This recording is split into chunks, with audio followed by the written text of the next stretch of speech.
Differential equation से लिए गए इस क्वेश्चन को सोल्व करेंगे।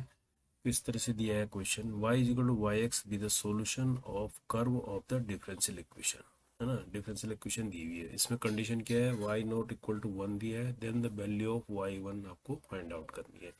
देखो डिफरेंशियल इक्वेशन किस तरह की है, इसको लिखते हैं डायरेक्ट। हमारे पास जो डिफरेंशियल इक्वेशन है ये है 1 plus x square d y plus y minus 10 inverse x और डी एक्स है इक्वल टू 0 है। देखो इस डिफरेंशियल इक्वेशन को देखोगे तो इसमें क्या है, डी वाई और डी एक्स इन्वॉल्व है ना। और d y by d x किस ऑर्डर का है, फर्स्ट ऑर्डर का है, यानी y का फर्स्ट डेरिवेटिव है।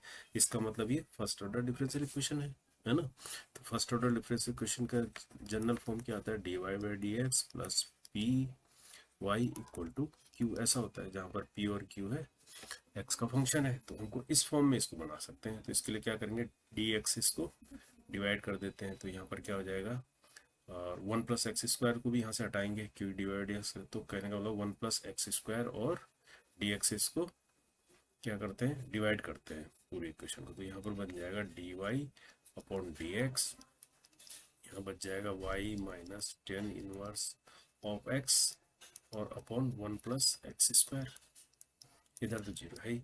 इसको और थोड़ा सा सिंप्लीफाई करेंगे तो d y by d x plus इसको y के साथ लिख सकते हैं 1 plus x square into y. यहाँ पर इसको उस तरफ ले जा रहे हैं राइट साइड में, तो ये हो जाएगा 10 inverse x upon 1 plus x square. अब इसको कंपेयर कर लो, इसको देखो तो यहाँ पर p क्या हो गया आपका, हमारे केस में 1 अपॉन 1 प्लस एक्स स्क्वायर हो गया, है ना। और q देखा जाए तो क्या हो रहा है, 10 inverse x upon 1 plus x square.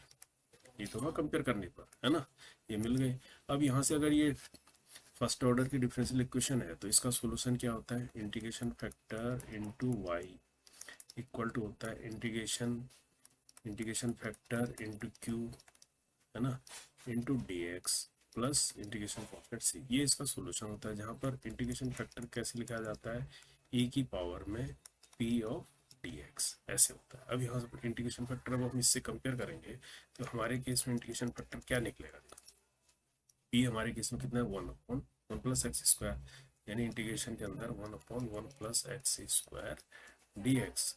और ये 1 अपॉन 1 प्लस एक्स स्क्वायर किसका होगा, 10 इनवर्स एक्स का इंटीग्रेशन है ना। तो इसका मतलब e की पावर 10 इनवर्स एक्स, ऐसा आ गया इंटीग्रेशन फैक्टर।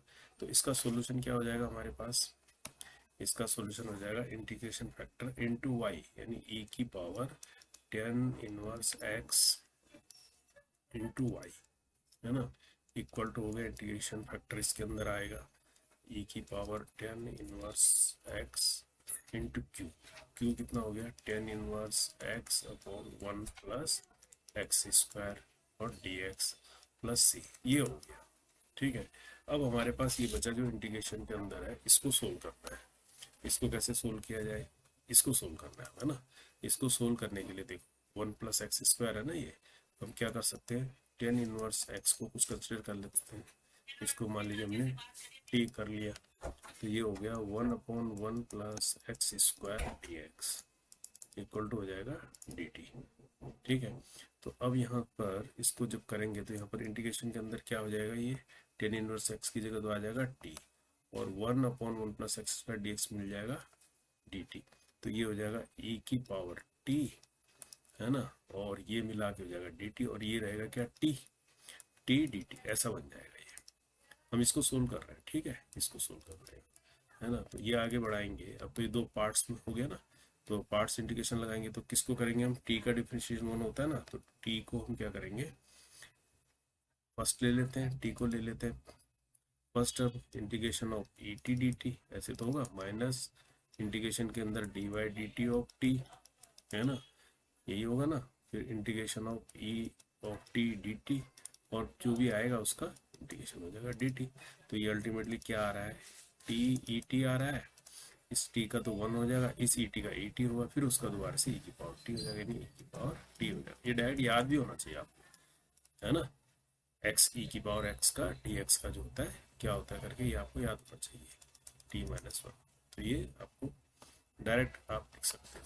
अब हमारे पास ये आ गया, तो वापस से हम टी की वैल्यू रखेंगे, तो तो ये क्या आ जाएगा e की पावर टेन इनवर्स x, और ये हो जाएगा टेन इनवर्स x माइनस 1, ये आ गया। अब यहाँ पर आ जाओ, अब ये हो गया e ten inverse x into y equal to, इसका इंटीग्रेशन आ गया e ten inverse x ten inverse x minus 1 plus c आ गया।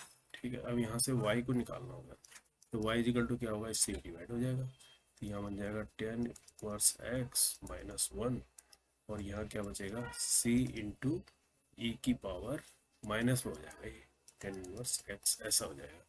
ये हो गया y, है ना, यानी फंक्शन ऑफ x है y एक तरीके से, है ना, y equal to y x मिल रहा है। अब y नॉट इक्वल टू 1 दे रहा है, ये आपको एक कंडीशन दे रहा है y नॉट इक्वल टू 1, तो हम y नॉट रखेंगे नहीं, x की जगह 0 रखेंगे, ये अपने आप में y एक्स से तो निकला एक तरीके से, ऐसे लिख सकते हैं इसको, है ना।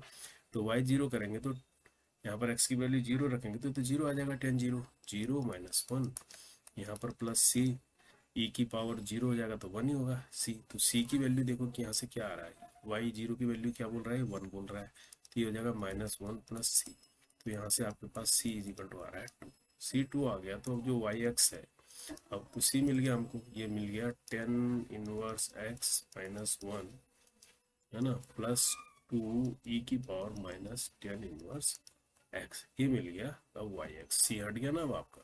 अब फाइनली क्या पूछा है इसने, y की n, है ना, x की जगह 1 रखना है, यानी y 1 पूछा है।